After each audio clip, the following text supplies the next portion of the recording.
it's Greyson, and this is Greyson Talks Everything. If you're new to the channel, welcome, and if you're not new to the channel and are returning, welcome back. Today, we're going to be doing something a little different. We're still going to be talking about WandaVision, but instead of doing a full breakdown of WandaVision Episode 7, we're just going to do a deep dive into the two biggest reveals of WandaVision Episode 7. One is the main part, and another one is very secret and sly, and it's hidden and is snuck in there. But once you realize what it is, it's pretty major, and it will lead into a big saga that will go on for the most part of MCU Phase 4. So yeah, let's get that started. Be sure to like, comment, share, and subscribe to this channel if you're new or returning but just never subscribed. I don't know why you do that. But still, and also follow my Instagram, Greyson the Great. It gives you a better look into my life, more or less, kinda. But also you can get to look at some art that I regularly post, my fan art, which you can see some of right here. And here is my Instagram tag again, right here. But the link to my Instagram will always be in my bio. So yeah, let's get it cracking. So let's start from the beginning and talk about Agatha Harkness's origins in life in the Marvel Comics. Agatha Harkness was old enough to remember 500 years before Atlantis sank to the bottom of the sea. Back then, she had contact with this cosmic being called Skreer. I think that's how you pronounce his name. Well, but still, she had contact with him, who had promised her that he would return whenever needed, basically, only to apparently be destroyed. Although Skreer was resurrected, Harkness gave him up for dead at the time. So let's fast forward a little bit. In the 17th century, Harkness settled in the English colony of Salem, Massachusetts. She formed her own coven of witches, hoping to freely practice magic in the New World. In 1692, she and her group were persecuted by the Puritans during what became known as the Salem Witch Trials. She encountered the mutant hero Firestar when she was accidentally sent back in time while fighting the Sphinx. Believing her to be a witch, the Puritans tried to burn her at the stake. She fought back but was saved by Agatha, leading her to safety. Agatha revealed that she approved of the trials, believing them necessary for magical people to grow stronger. She even sent some of her coven to go kill the weak. She then asked Firestar to join her, but she refused. Firestar begged Agatha to find another option. Her pleas did not fall on deaf ears, and Agatha agreed and settled down in the town of New Salem, a secret magical community in what would be known as Colorado. She would then become the most powerful sorceress in this community, and later its grand dame or leader. Agatha was involved in turning over various sorcerers to the witch-killing authorities on the grounds that she was strengthening the witch community by ridding it of those who could not defend for themselves, even though she was doing this without anybody in the community not knowing.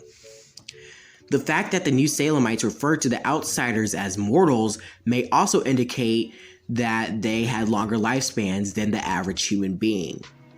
The identity of her husband has still been unknown, and it is not even known whether Harkness was her late husband's last name or her maiden name. Agatha and her supposed husband had only had one child together, the warlock known as Nicholas Scratch, which was perhaps his assumed name. At the end of the 18th century, during the American Revolutionary War, Harkness joined the Daughters of Liberty, a group of women fighting for justice in the New World. She used her centuries-old of knowledge to train them in the mystic arts. Then, at the end of World War II, she was recruited by the U.S. Army Major Alan Decker, alongside the Ghost Dancer and Emerald Warlock, to join the Department of the Uncanny, to stop threats like Hilda von Hate. Agatha Harkness would later in her life become a governess, tutoring children in need, though she eventually retired. But when the Fantastic Four contacted her to ask her to watch their newborn baby, the Franklin Richards, she agreed immediately, once she considered who his parents were.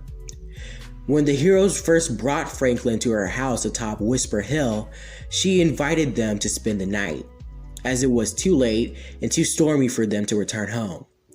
Though, once the Thing and the Human Torch had settled down, the Thing fell through the swiveling painting in his room, and straight into the clutches of the Frightful Four. The Evil Four soon captured the rest of the Fantastic Four, but they soon faced Agatha Harkness, who they underestimated.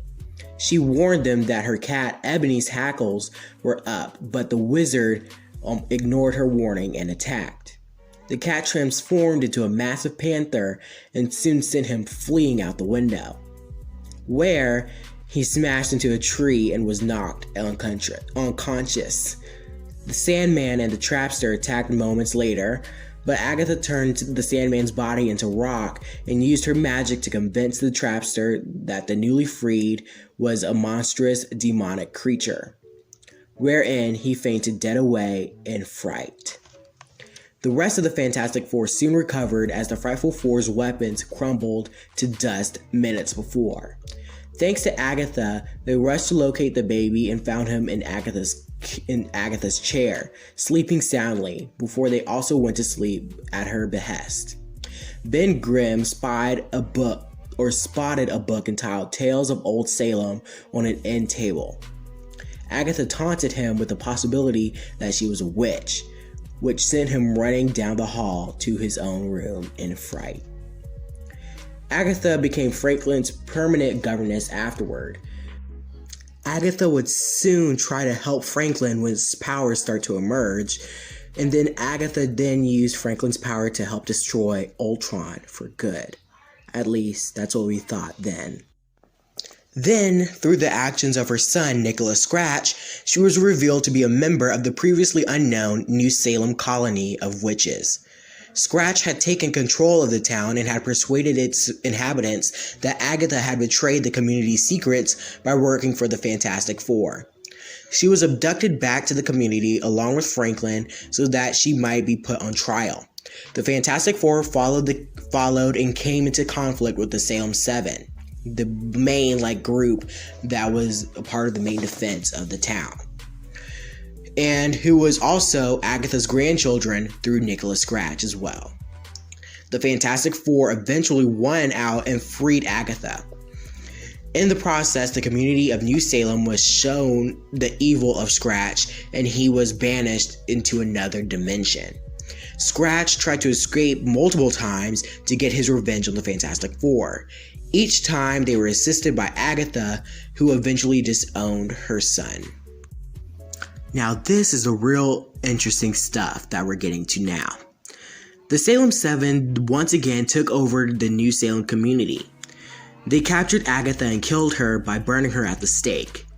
In an ensuing battle between the Scarlet Witch and the Salem Seven, the entire community's energies were drawn into the vertigo of the Seven, who lost control of them. Wanda managed to capture some of the energy and funnel it away, but the entire town was still decimated heavily. Wanda channeled the remaining energy to set in motion her becoming pregnant with her and Vision's children. Later on, Agatha resurfaced, or in better words, was resurrected, avoiding explanations of her return. She then went on to claim that Scarlet Witch's children were actually fragments of the soul of the demon Mephisto, and wiped Wanda's memory for her children, or of her children ever existing, rather than fight to free the two from Mephisto when he reabsorbed the two in his body. She went on to aid other mystics in a number of crisis situations and trained Wanda further in the use of her powers, claiming that her mutant ability was actually to use chaos magic, and helped fully resurrect the Avenger, Wonder Man. Harkness ultimately died a second death, this time for good, after Wanda confronted Agatha about her children. Later, Nick Fury and S.H.I.E.L.D. found Agatha's corpse in her home, as Scarlet Witch had murdered her teacher in cold blood. Now, knowing all that information about Agatha's life, what exactly is Agatha's role here in the MCU? She's obviously a more villainous character, as we see, because in the comics and how I just described to you about her life, she wasn't more of a villain, more not even an anti-hero.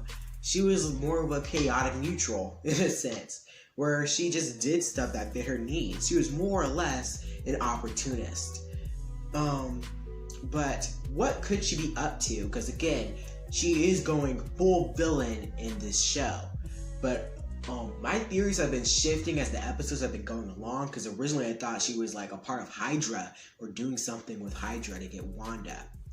But now I'm thinking, after what all has happened, I'm thinking that that Agatha is trying to get Wanda to rip open the multiverse. And again, WandaVision, the show, is going to tie in directly into Doctor Strange in the Multiverse of Madness. So, for some reason, Wanda's going to rip open the multiverse in the later 2 episodes that are coming out, because the 7th episode, the pre-ultimate episode, comes out this Friday, which I'm super excited about. So she'll either rip open the multiverse in either of these 2 episodes. So, why would Wanda have to rip open the multiverse per Agatha's request, or forceful, like taunting? Well, I think we might have a clue, or get a clue why, in the commercial from episode 6, where they were talking about Nexus, or Nexus depression pills. And that's where we're going with this theory. And I'm going to explain everything you need to know about Nexus and how this could connect to my theory. So we first hear about Nexus in WandaVision in episode 6 in the commercial for depression pills, in which it says the depression pills will either give you more depression, oh my goodness, or rank you or alter you back into your reality, or a reality of your choosing. And as it goes on, you start to piece the puzzle pieces together, and you start to realize that they're referencing the nexus of all reality. So in the Marvel Comics, the nexus of all reality is a cross-dimensional gateway which provides a pathway to any and all possible realities. This includes realities between realities as well. It is unknown whether it was created by some being, or if it's just the one place in the entire multiverse where all realities naturally intersect. And then there are these things called, Nexus beings. And Nexus beings are rare individual entities with the ability to affect probability and thus the future, thereby altering the flow of the universal time stream. These beings, each referred to as a nexus, act as a keystone of the multiverse and are crucial to its ultimate coherence and stability.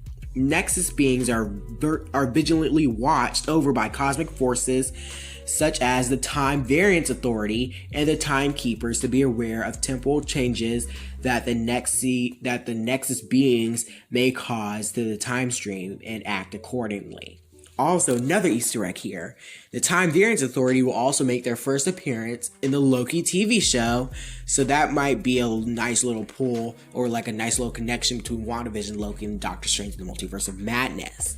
But the main part I'm trying to get to you guys here is, in the comics, Wanda Maximoff, aka the Scarlet Witch, is a Nexus being. She's able to alter reality on a multiversal scale. And so what I'm trying to piece together is maybe, just maybe, Agatha is still working for a higher force, maybe Mephisto, maybe Nightmare, and trying to get Wanda to transfer, or to feeding off Wanda's powers, so the higher force can become a Nexus being and wreak havoc across the multiverse. But something went wrong, and Wanda started to snap out of it or try to fight back.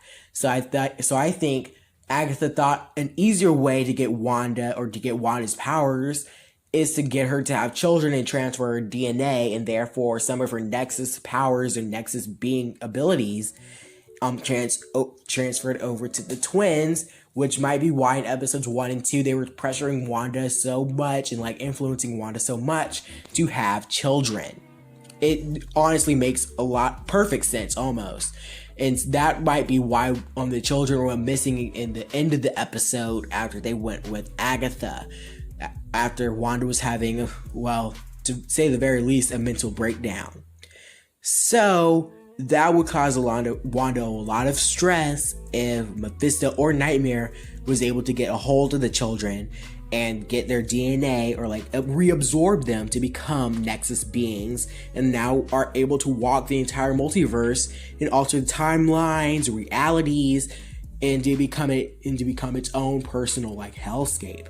It's insane, and that might be the threat that might cause Doctor Strange to come into contact with Wanda in Doctor Strange in the Multiverse of Madness. So there you have it, folks. That's my breakdown of WandaVision episode 7, and this is the video of me specifically breaking down the big reveals. That is, who is Agatha Harkness and what is the Nexus of all realities, and what it can mean for the next 2 episodes and the rest of Phase 4. Alright, thanks again if you're able to make it to the very end of this video. And again, be sure to like, comment, share, and subscribe to the channel. And also follow my Instagram. The link to that will always be in my bio. Alright, goodbye everyone. Warning.